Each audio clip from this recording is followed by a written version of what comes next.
जैसा नाम वैसा रूप, अकल में भी उसका मुकाबला कोई नहीं कर सकता था। एक दिन उसने घर के बाहर बड़े बड़े अक्षरों में लिखा, यहाँ अकल बिकती है। उसका घर बीच बाजार में था। हर आने जाने वाला वहाँ से जरूर गुजरता था। हर कोई बोर्ड देखता, हंसना और आगे बढ़ जाता।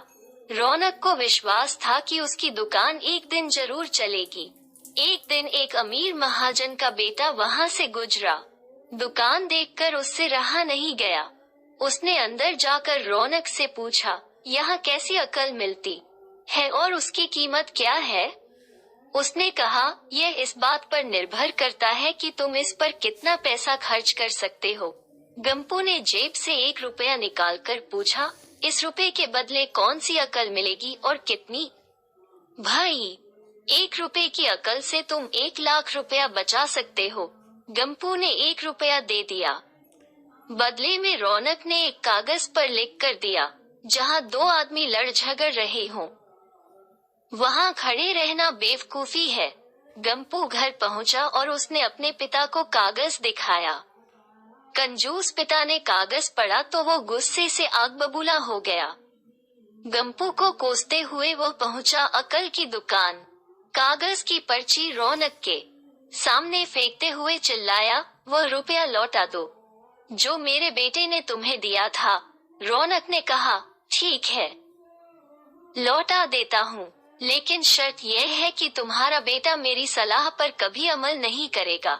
कंजूस महाजन के वादा करने पर रौनक ने रुपया वापस कर दिया। उस नगर के राजा की 2 रानियां थीं। एक दिन राजा अपनी रानियों के साथ जौहरी बाजार से गुजरा। दोनों रानियों को हीरों का एक हार पसंद आ गया। दोनों ने सोचा, महल पहुंचकर अपनी दासी को भेजकर हार मंगवा लेंगी। संयोग से दोनों दासियां एक ही समय पर हार लेने पहुंची। बड़ी रानी की दासी बोली, मैं बड़ी रानी की सेवा करती हूँ, इसलिए हार मैं लेकर जाऊंगी। दूसरी बोली, पर राजा तो छोटी रानी को ज्यादा प्यार करते हैं, इसलिए हार पर मेरा हक है। गंपू उसी दुकान के पास खड़ा था।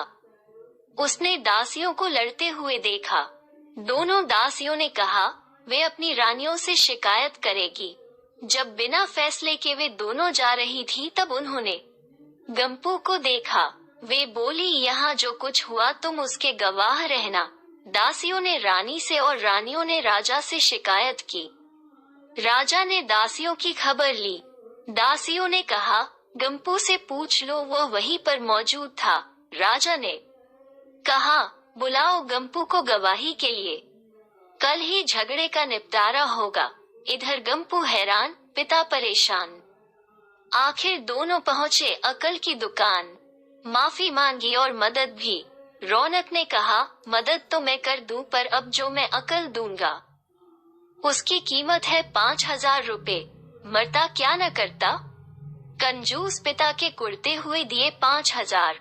रौनक ने अकल दी कि गवाही के समय गंपू पागलपन का नाटक करे और दासियों के विरुद्ध कुछ न कहे। अगले दिन गंपू पहुंचा दरबार में, करने लगा पागलों जैसी हरकतें। राजा ने उसे वापस भेज दिया और कहा, पागल की गवाही पर भरोसा नहीं कर सकते। गवाही के अभाव में राजा ने आदेश दिया, दोनों रानी अपनी दासियों को सजा दें, क्योंकि यह पता लगाना बहुत ही मुश्किल है कि झगड़ा किसने शुरू किया। बड़ी रानी तो बड़ी खुश हुई, छोटी को बहुत गुस्सा आया। गंपू को पता चला कि छोटी रानी उससे नाराज है, तो वो फिर अपनी सुरक्षा के लिए परेशान हो गया। फिर पहुंचा अकल की दुकान। रौनक ने कहा, इस बार अकल की कीमत 10,000 रुपए। पैसे लेकर रौनक बोला, एक ही रास्ता है, तुम वो हार खरीद कर छोटी रानी को उपहार में दे दो। गंपू सख्ते में आ गया, बोला, अरे ऐसा कैसे हो सकता है, उसकी कीमत तो 1 लाख रुपए है।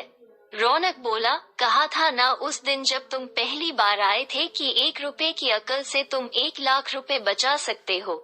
इधर गंपू को हार खरीद कर भेंट करना पड़ा, उधर अकल की दुकान चल निकली। कंजूस महाजन सिर पीट कर रह गया।